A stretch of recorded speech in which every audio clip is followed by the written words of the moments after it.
billion. Treasurer Josh Frydenberg joins me now from Canberra. Treasurer, appreciate your time. Let's get stuck into it. So many practical questions to ask. The payment's going to be delivered to employers direct. Why not employees? Why did you choose that route?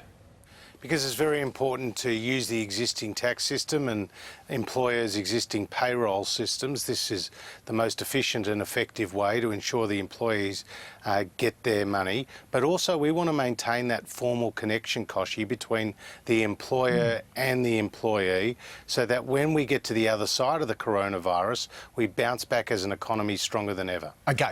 Now, it's for small businesses that have seen a 30% drop-off in revenue because of the pandemic. For big business, a 50% drop-off in revenue. Now, correct me if I'm wrong, to judge whether you're eligible, you compare, say, your March revenue with March last year. Is that right? You compare it for the year before. Well, Kochie, you're right. For businesses with a turnover of under $1 billion, they have to show the ATO that their turnover is down by 30% or more as a result of the coronavirus.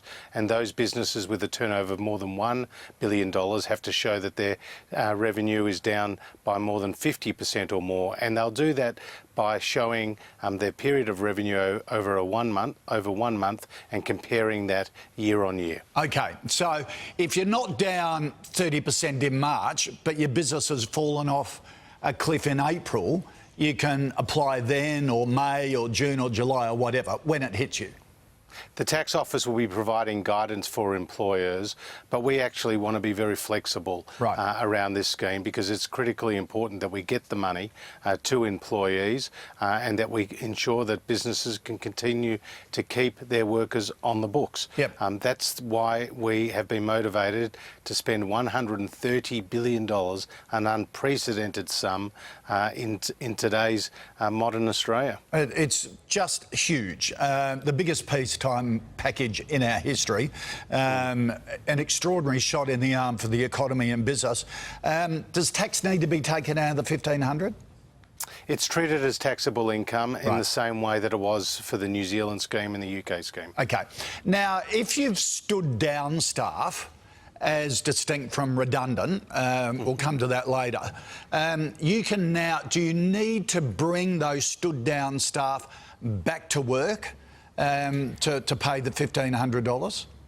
Not necessarily, because, as you know, the health restrictions that have been put in place around social gatherings make many businesses unviable at the current time. They just can't open their doors if they're in the retail sector, for example, or indeed the tourism sector and the aviation sector have been badly hit. So the purpose of this payment is that those people who have been stood down but obviously remain on the books of the employer will get that $1,500 payment. Okay, so, and that's better than the job seeker, which is $1,100 a fortnight, even though you've got to take tax out of it. Also includes casuals and sole traders as well?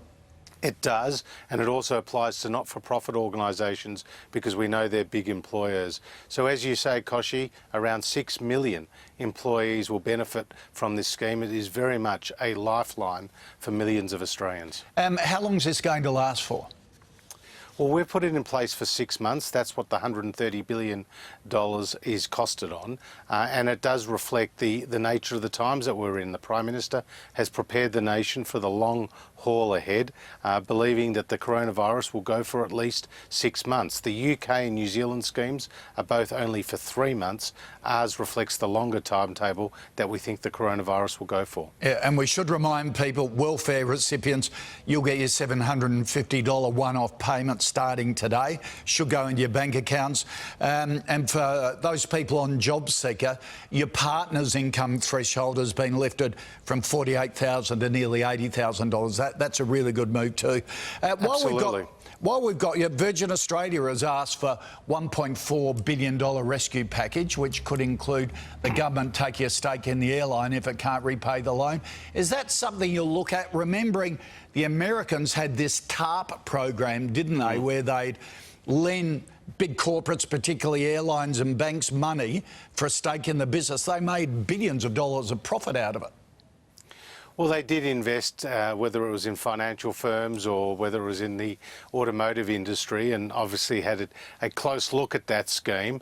But I won't comment on the specifics of approaches to the government by particular companies. As you could appreciate, that's commercial in confidence. But the government's made very clear, Kochie, we support a sustainable, viable aviation sector. That's why we've already made announcements of more than $700 million of support measures for that particular sector. And we believe having two airlines in Australia is a good thing. Okay, all right. Appreciate your time. I know you've got to race off, but a massive statement and backing for the economy. Thanks for joining us. Good to be with you. Isn't it?